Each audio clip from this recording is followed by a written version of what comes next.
앞에서 설명드린 내용으로 실제 계산을 해보겠습니다.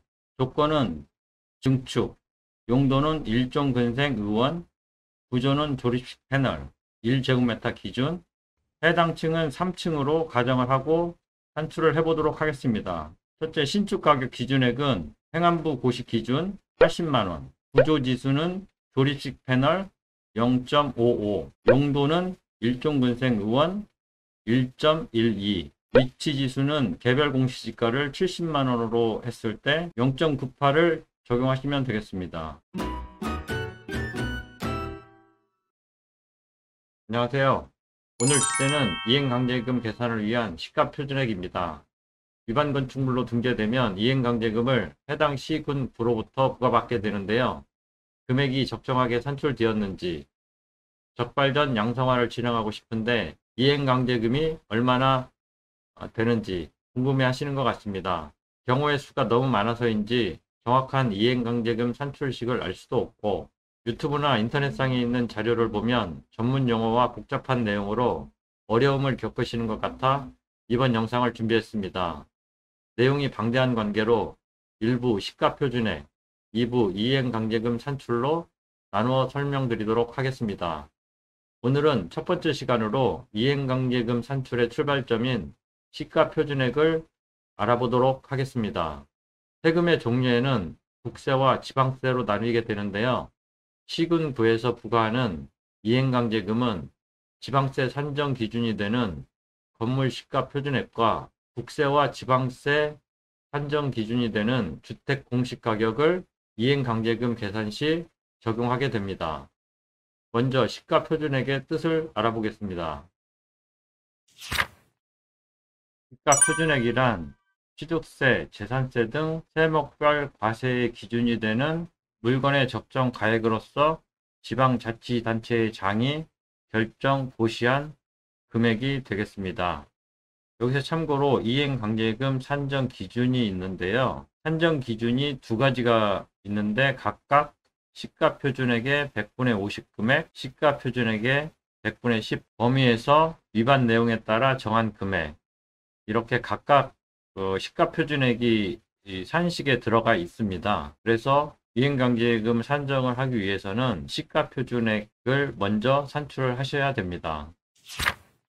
다음으로는 시가표준액 및 공시가격 열람 사이트를 소개해 드리겠습니다. 첫 번째 단독주택은 개별 단독주택 공시가격, 두 번째 공동주택 공시가격은 부동산 공시가격 알림이 사이트에서 열람을 하시면 되고요. 세 번째 상가, 오피스텔 포함해서 건물 시가표준액은 서울시 같은 경우에는 이택스, 서울시 외에는 위택스에서 열람 가능하시겠습니다. 시가표준액 산정식을 알아보겠습니다. 총 3가지의 산정식이 있습니다. 첫 번째는 오피스텔, 두 번째는 오피스텔 외 건축물, 세 번째는 기타 물건. 3가지가 있는데요. 각각 살펴보면은 오피스텔은 표준가격 기준액 곱하기 용도지수, 층지수, 면적, 가감산율 이렇게 산출을 하고요. 두 번째 오피스텔 외는 건축물 신축 가격 기준액 곱하기 구조지수, 용도지수, 위치지수, 경과연수별 잔가율, 면적, 가감산율 이렇게 계산을 하게 됩니다. 표준가격 기준액과 신축가격 기준액은 행안부 고시를 참고하시면 되겠습니다. 세 번째, 기타 물건인데요. 이것은 놀이시설이라든가 골프장, 수영장 등 건물이 아닌 물건이나 시설에 대한 가격이 되겠습니다. 기준 가격에 경과연수 잔가율을 곱하시면 되겠습니다. 다음으로는 오피스텔 시가표준액과 건축물 시가표준액에 대한 상세한 설명을 하겠습니다. 오피스텔 시가표준액 산정에 대해서 알아보겠습니다. 오피스텔 현황으로는 본 건물 최고 15층에 3층까지는 상가이고 4층부터 15층까지 오피스텔로 사용되고 있다. 본 건물은 주거용과 사무용이 혼재된 오피스텔로서 당해 물건은 11층의 사무용으로 사용되고 있고 면적은 전용 35, 공용 30제곱미터이다. 여기에서 현황을 살펴봤고요. 23년 표준 가격 기준액은 85만 원이니까 저희가 85만 원을 적용을 했고요. 용도 지수는 주거용이 아니고 별도 신청이 없었으니까 1번. 지수는 1이고요. 주택으로 신청한 경우에는 1.05가 되겠습니다. 세 번째, 층 지수인데요. 층 지수는 11층, 당해층, 마이너스 4층, 최저층, 오피스텔 최저층, 나누기 15층, 최고층 마이너스 4층, 최저층을 하게 되면은 0.636이 나오는데요. 번호 4번에 0.6초가 0.8 이하이기 때문에 사무용 지수는 1이 되겠습니다. 면적은 전용과 공용 면적을 합한 면적이 65제곱미터가 되겠고요. 다섯 번째, 가감산율은 면적이 65제곱미터이니까 번호 2번 50초가 100 이하로 1000분의 999가 되겠습니다. 이렇게 해서 각각 표준가격 기준액 85만원 곱하기 용도지수는 1, 층지수도 1, 면적은 65, 가감산율은 0.999를 대입하게 되면 오피스텔 시가 표준액은 5,519만 4,750원이 되겠습니다. 오피스텔의 1제곱미터당 시가 표준액을 산정을 하기 위해서는 65제곱미터로 나누면 84만 9천원이 되겠습니다. 상가 오피스텔로의 시가 표준액 산정에 대해서 알아보도록 하겠습니다. 산정 체계는 앞에서 살펴본 바와 같이 건물 신축 가격 기준액에 각종 지수와 잔가율, 면적, 가감산율을 곱하면 되겠습니다. 산정 기준은 지수와 경과 연수별 잔가율, 가감산율은 지방세 시가 표준액 조사 산정 기준의 별표를 적용하시면 됩니다. 지수와 가감산율 적용 기준, 구조지수는 주된 재료와 기둥을 기준으로 지수를 적용하게 됩니다. 두 번째, 용도는 각각 건축물의 용도에 따라 적용을 하면 되고요. 위치지수는 개별 공시지가를 기준으로 위치지수를 적용하게 됩니다. 네 번째, 가감산율은 둘 이상의 항목에 해당하는 경우에는 각각 가산율과 감산율을 더해서 적용하게 됩니다. 건물 신축 가격 기준액은 최근 연도인 2023년을 적용하시면 되겠습니다. 세 번째, 구조지수. 총 13개의 구조 번호가 있고요. 네 번째, 철근 콘크리트조를 기준으로 해서 지수가 1이고 위쪽으로 올라가면 지수가 올라가고요. 아래 방향은 지수가 내려가게 되겠습니다. 다음으로는 용도지수에 대해서 알아보겠습니다. 용도지수를 2023년 건축물 대장의 대분류 체계에 따라 재분류한 용도체계는 아래와 같습니다. 주거용 건물의 대표적인 단독주택, 상업용 건물의 일중근린생활시설, 세 번째 공업용, 공장시설, 네 번째 농수산용, 축산시설, 다음으로는 사회문화용, 문화 및 집회시설, 여섯 번째 공공용, 공공업무시설, 마지막으로 그 외 묘지 관련 시설, 장례시설, 관광휴게, 야영장 시설이 있습니다. 다음으로는 각 용도에 따른 지수를 살펴보겠습니다. 주거용 용도 지수에 대해서 알아보겠습니다. 주거시설과 준주택시설이 있는데요. 주거는 1번부터 5번까지 건축물의 용도에 따라서 지수를 각각 적용하시면 되고요. 준주택 같은 경우에도 용도에 따라서 각각 적용하시면 되겠습니다.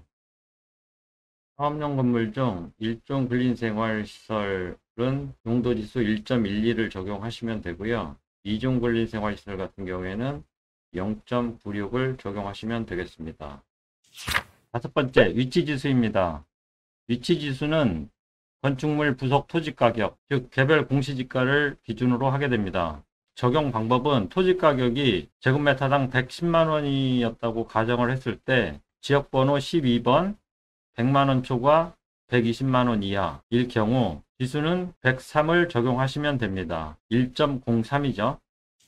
경과 연수 잔가율에 대해서 알아보겠습니다. 건축물 구조에 따른 각가지 형식이 있습니다. 대표적인 철근 콘크리트조에 대한 경과 연수 잔가율을 알아보겠습니다. 내용 연수는 40년, 최종 연도 잔가율은 15%, 매년 상각률은 0.021, 경과 연수 잔가율 산식은 보시는 바와 같습니다. 이 산식에 의한 내용연수 계산표가 되겠습니다.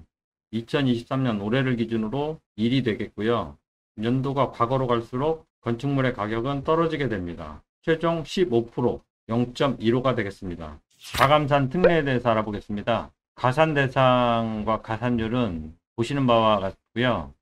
통상 가산 대상에 해당되는 경우가 없습니다.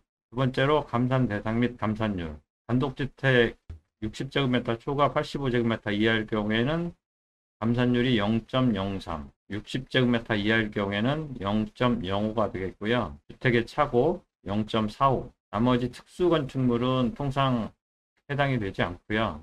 지하 1, 2층 상가나 지상 5층 이상의 상가 부분에 대한 감산율을 적용하게 되는데요. 통상 건물 가격이 다른 층에 비해서 가격이 낮다고 생각해서 감산을 해주는 경우가 되겠습니다. 마지막으로 증개축 건물 시가표준액 산정 요령을 알아보도록 하겠습니다. 증축일 경우에는 구조 번호, 즉 구조 형식에 따른 각각의 경우의 수에 따른 비율을 산정하시고 시가표준액의 지수를 하시면 되겠습니다. 예를 하나 들어보겠습니다. 구조 번호가 6번이고 기초공사를 하지 않은 85%가 되겠죠. 85%를 시가표준액에 곱해주면 되겠습니다.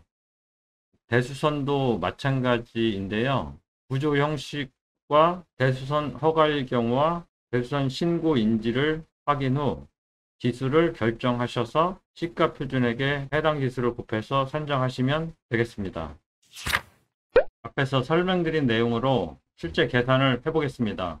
조건은 증축, 용도는 일종근생 의원, 구조는 조립식 패널, 1제곱미터 기준, 해당 층은 3층으로 가정을 하고 산출을 해보도록 하겠습니다. 첫째, 신축 가격 기준액은 행안부 고시 기준 80만원, 구조 지수는 조립식 패널 0.55, 용도는 일종근생 의원 1.12, 위치 지수는 개별 공시지가를 70만원으로 했을 때 0.98을 적용하시면 되겠습니다. 경과 연수 잔가율은 조립식 패널일 경우 내용 연수가 20년인데 1년 경과를 적용했을 경우에 0.955, 면적은 1제곱미터 기준, 가감산율은 해당 없다고 가정을 해서 1, 증축표에 따른 비율은 구조 10번 조립식 패널 쪽 기초공사를 하지 않음을 적용했을 경우에 0.85가 됩니다. 마지막으로 상가 시가표준액은 이 값들을 다 곱해주면 시가표준액 39만 2,030원이 되겠습니다. 여기에서 1000단위 미만은 버리게 되면 최종 상가 시가표준액은 39만 2,000원이 되겠습니다. 이상 조건에 따른 실제 금액 산출을 포함한 시가표준액의 의미, 종류, 열람 사이트, 산정식의 구성 내용과 용어들을 알아보았습니다. 여기에서 한 가지 의문이 있을 수 있습니다. 즉 사이트에 공고된 시가표준액과 산정식에 따른 계산된 시가표준액 두 개 값이 각각 어떻게 활용되는지를 설명드리겠습니다. 우선 고시된 금액은 건물의 사용 승인된 상태를 기준으로 계산 고시된 값이고, 나머지 산정식을 활용한 계산은 고시된 금액을 확인하거나 고시 금액에서 누락된, 예를 들자면 불법 건축물 등에 대한 시가표준액 계산 시 필요하게 되고, 건축물의 상태에 따라 두 금액을 선택 적용하시면 됩니다. 보다 자세한 사항은 최신 발행된 지방세 시가표준액 조사 산정 업무 요령을 참고하시면 되겠습니다. 오늘 준비한 내용은 여기까지고요. 다음 영상 이행강제금 2부 이행강제금 계산 콘텐츠로 찾아뵙겠습니다. 집생각TV 정재춘 건축사였습니다. 시청해주셔서 감사합니다.